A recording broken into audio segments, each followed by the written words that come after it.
সেই আগুন আমি ছড়িয়ে দিব বাংলাদেশে, বলে দিলাম। এই বাংলাদেশি সাহেবকে বলে দিচ্ছি, আর রাষ্ট্রপতিকে বলছি যে আপনি অতি দ্রুতভাবে এই মোবারক সাহেবের ধরে আনেন। সে আমার টাকায় কেনারা বাড়ি করছে, আমার টাকায় সে এসি গাড়িতে চলতেছে, আমার টাকা দিয়ে সে এসি বাড়িতে চলতেছে। আর যত কর্মকর্তা করা আছে সরকারি, আমার ট্যাক্সের টাকায় তারা চলে, আমার ট্যাক্সের টাকায় সে খায়, আমার ট্যাক্সের টাকায় সে বাড়ি করে, কিন্তু আমার কোনো কাজ করে না। অন্য ধ্বংস করতেছে সরকারি, কিন্তু এই শ্রমিকের বিষয় কোনো কাজ করতেছে না। এই শ্রমিকের বিষয় যদি কাজ করতো, কলকারখানা অধিদপ্তরে যখন প্রথম চিঠি দিয়েছিলাম তখন কাজ করলে আমার শ্রমিক রাস্তায় নামে না, আমরা রাস্তায় নামি না। এই রাস্তায় নামাইছে সরকারি কর্মকর্তা গণেরা, এই রাস্তায় নামাইছে আমাদের মোবারক সাহেব, মোশাররফ সাহেব, বনিয়ার সাহেব। চার ভাইয়ের দ্বন্দ্বের কারণে আজকে এরকম সুনাম ধন্য ফ্যাক্টরি বন্ধ হয়ে গেছে। চার ভাইয়ের রেশারেশিতে এই শ্রমিক ভাই বোনের পরিবার নষ্ট হয়ে গেছে। আমার পরিবারে আমি যেতে পারি না।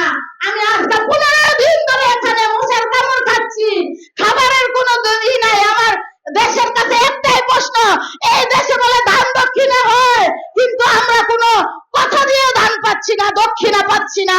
কেমন সরকারি লোক, কেমন সরকারি ভবন আমি তাই জানি না। এই ভবনের নাম আজকে দেওয়া উচিত মালিল ভবন, শ্রমিক ভবন নয়। শ্রমিক ভবন যদি হতো তো শ্রমিকের জন্য কাজ করত। এই শ্রমিক রাস্তায় নামতো না হলে আজকে 15 দিন যাবত আমার ঘুম নাই, আমার নিদ্রা নাই, আমার শ্রমিকের পেটে ভাত নাই, আর তারা নাকে শস্যের চাল দিয়ে ঘুমাইতেছে, এসি গাড়িতে চলতেছে, তারা এসি বাড়িতে ঘুমাচ্ছে, আর আমার শ্রমিকে মশার কামড় খাচ্ছে। মশায় কামড়াইতে কামড়াইতে দুইটা ভাই ম্যালেরিয়া ভুগতেছে, এখন আসতে পারে নাই। আমার 2-3টা ভাই বোন এই মালিকের বিরুদ্ধে লড়াই করতে করতে না খাইতে পাই না চিকিৎসা পেয়ে সে তারা মারা গেছে। মারার টাকাটা পর্যন্ত এই মোবারক সাহেব দেয় নাই। যে জালিমের বিরুদ্ধে কোন সরকারি লোক কর্মকর্তারা এই জালিমের বিরুদ্ধে কেউ কর্ণপাত করছে না। সে কানাডা বাড়ি করছে, বাংলাদেশের থেকে ব্যাংকেতে কোটি কোটি টাকা সে লুটপাট করে নিছে, তার প্রতি কোনো বিচারই হচ্ছে না, তার প্রতি কোনো কর্ণপাতই করছে না এই সরকারি লোকেরা। আর আমি যদি 1000 টাকা কেউ পকেটে মেরে দিতাম কোন সরকারি লোকেতে, তাই আমার পিঠে ঠিক এই লাঠি চালানো হতো, পুলিশের গুলি বিদ্ধ হতো।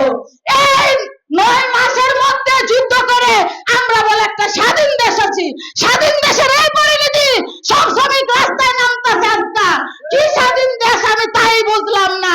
এর আগে বৈষম্য নিয়ে ছাত্র আন্দোলনের বৈষম্য দূর হয় নাই, এখনো বৈষম্য রয়ে গেছে। কিন্তু এবার যদি আন্দোলনে নামে, বাংলাদেশের প্রতিটি শ্রমিক আন্দোলনে নামলে এইবারকার বৈষম্য দূর করেই ছাড়বো।